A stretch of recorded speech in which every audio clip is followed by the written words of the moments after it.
Hello good listener, welcome to my living room with Frizio here. I hope you guys doing well.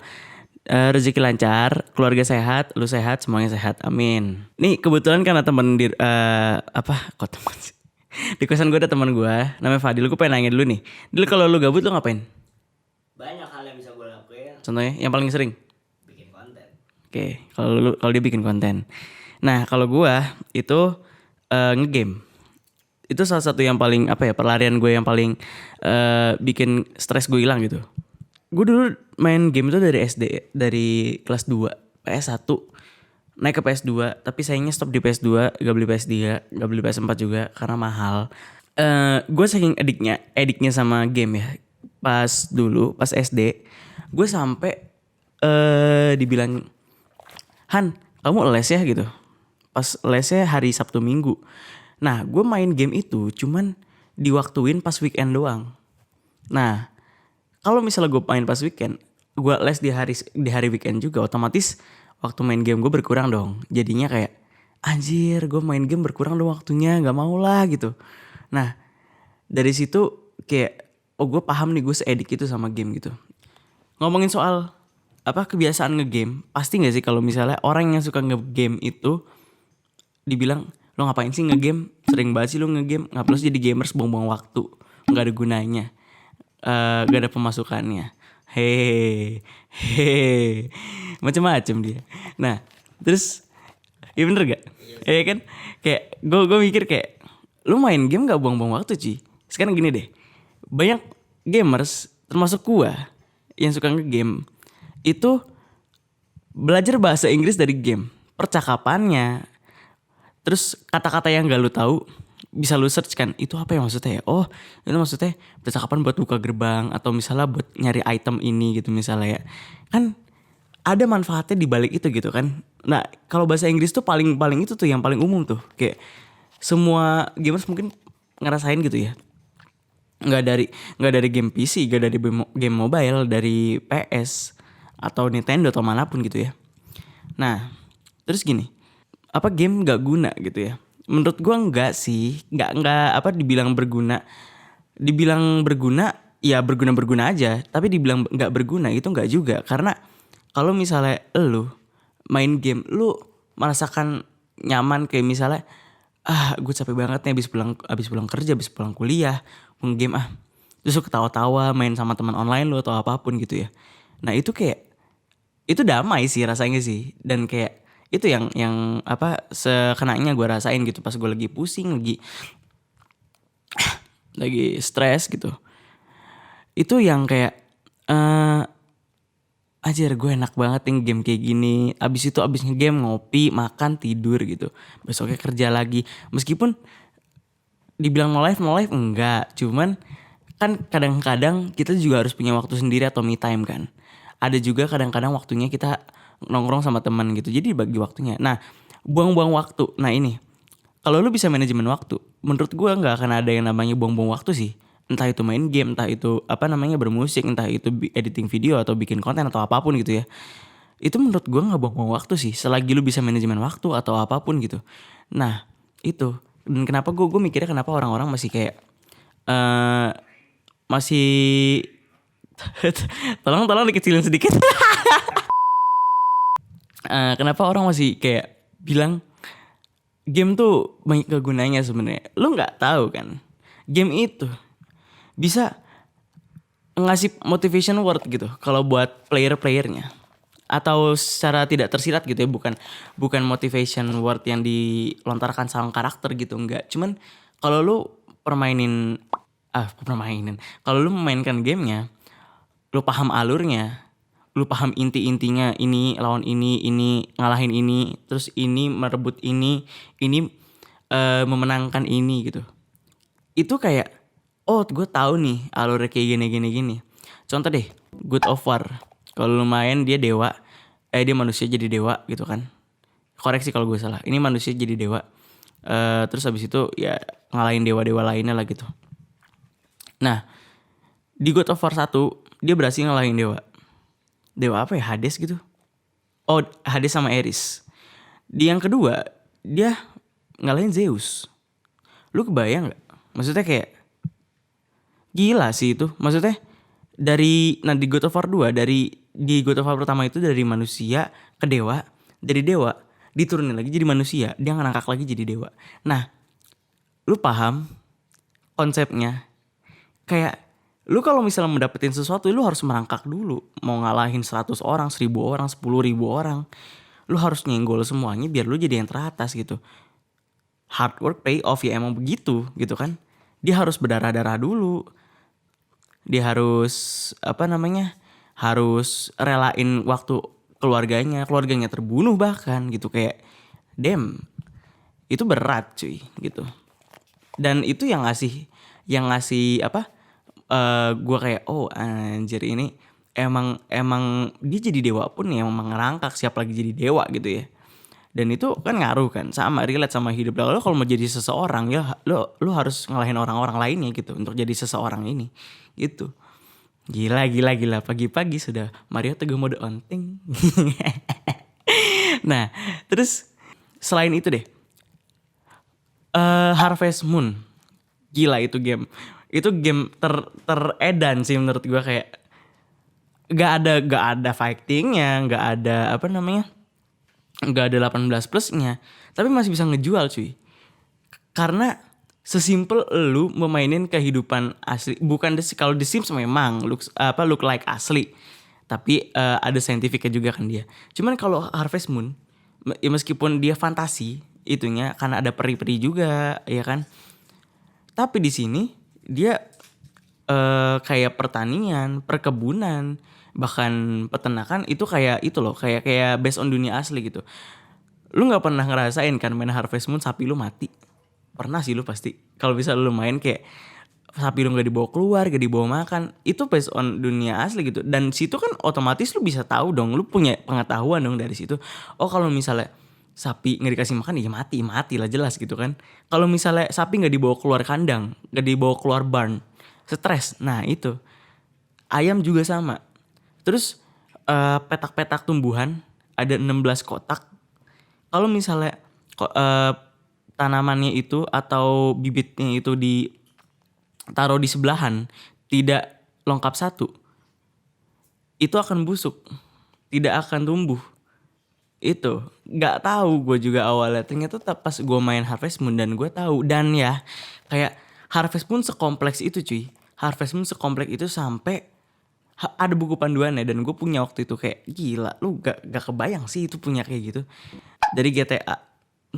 Ini yang umum banget sih GTA. Kayak lu dirasakan pengkhianatan, akhirnya nguasain semuanya gitu. Meskipun game-game yang kayak semacam GTA, bully dan segala macamnya memang tidak baik. Cuman ya jangan lu aplikasikan yang gak baiknya gitu. Gitu kan, at least semua game itu ada satu yang bisa diambil pesannya gitu. Pasti sih. Nah, kayak The Sims misalnya. The Sims lu ngurus hidup orang. Ngurus hidup karakter lu. Ya kan, lu ngasih makan iya, kerja iya. Boker iya, mandi iya, tidur iya, sosialisasi iya. Tapi lu gak ngurusin hidup lu sendiri. Ngurusin hidup karakter lu tapi gak ngurusin hidup lu, miris. Dari game-game yang gue sebutin tuh sebenarnya masih ada lagi yang lain-lainnya gitu, yang masih lebih baik lagi, lebih bagus lagi gitu si maknanya ya. Nah, cuman kalau misalnya gue tarik kesimpulan nih, stop lah berpikir kalau misalnya game itu buang-buang waktu. Karena tidak sebuang-buang waktu itu. At least ada yang bisa bangkit dari game, ada yang bisa makan dari game. Sekarang gamers ya, pro player itu kan udah mulai naik nih. Awalnya naik gara-gara YouTuber segala macem. Terus klub e-sport mulai bermunculan segala macem kan. Nah itu dari situ kayak oke, itu sekarang bahkan udah menjadi profesi. Ya kan ya, e-sport udah jadi profesi kan dia jatuhnya. Nah iya, e-sport tuh penghasilannya gede banget cuy. Dan menurut portal berita yang gue baca, karena podcast ini tidak ingin hahaha saja, tapi mengasih pengetahuan dan informasi juga. Gini, dari yang gue baca dari kumparan.com itu penghasilan e-sport itu ada 3. Sponsor, turnamen, sama medsos. Monetisasinya lah ya. Dari turnamen. Nah, dari turnamen, EVOS berhasil mengalahkan rivalnya yaitu RRQ dengan skor 4-3. Nah, terus berhasil memborong hadiah sebesar 80.000 US dollar. Kalau dikerupiahin, itu bisa 1 miliar. Gila. Maksudnya lu ngegame nih sama teman-teman lu nih, ibaratnya kalau lu datang ke tongkrongan, lu main game, lu menang, dapat duit segitu. Tapi memang tekanannya, pressure-nya lebih besar karena kalau di tongkrongan nggak ada yang nggak ada kayak gitu kan. Kita nggak tahu kalau di turnamen e-sport kayak gimana. Kan bisa jadi ya kan buat ngejatuhin mental lawan, atau digimanain gitu kan. Nah iya, beda main for fun sama main buat yang serius itu beda tensinya gitu. Nah kalau misalnya ya ibaratnya lu bayangin aja deh, kayak misalnya lu seakan-akan lu mainnya serius nih tapi di tongkrongan, kalau lu menang ya sama aja gitu kayak di di turnamen e-sport, cuman bedanya venue sama yang nonton. Biasanya yang nonton kalau lu di tongkrongan yaitu ibu-ibu warung sama orang-orang lewat gitu kan. Tapi kalau misalnya sama venue-nya biasanya di warkop gitu kan, atau enggak ada di warung base camp. Nah, tapi kalau misalnya di turnamen e-sport ya di di balai atau di mana gitu kan bagus gitu. Udah di setupnya turnamennya, bangku gamenya segala macam itu bangku kayu kalau di tongkrongan gitu kan. Nah itu bedanya di situ tuh. Maksudnya dari lu main game lu dapetin 1 miliar cuy. Nggak kebayang sih gue mah, kayak duduk nggak santai, memang duduk main game lu mikir juga strateginya gimana segala macem, terus menang dapat 1 miliar gitu. Nah terus sponsor. Nah kalau misalnya sponsor yang kita tahu game misalnya, biasanya kan e-sport dibagi per tim kan, tim PUBG, tim Dota, tim LOL. Biasanya kan punya jersey mereka kan. Nah itu memang kadang-kadang ada yang ditaruh di di bajunya gitu. Kayak misalnya kalau nggak salah EVOS ada emote TV gitu kan.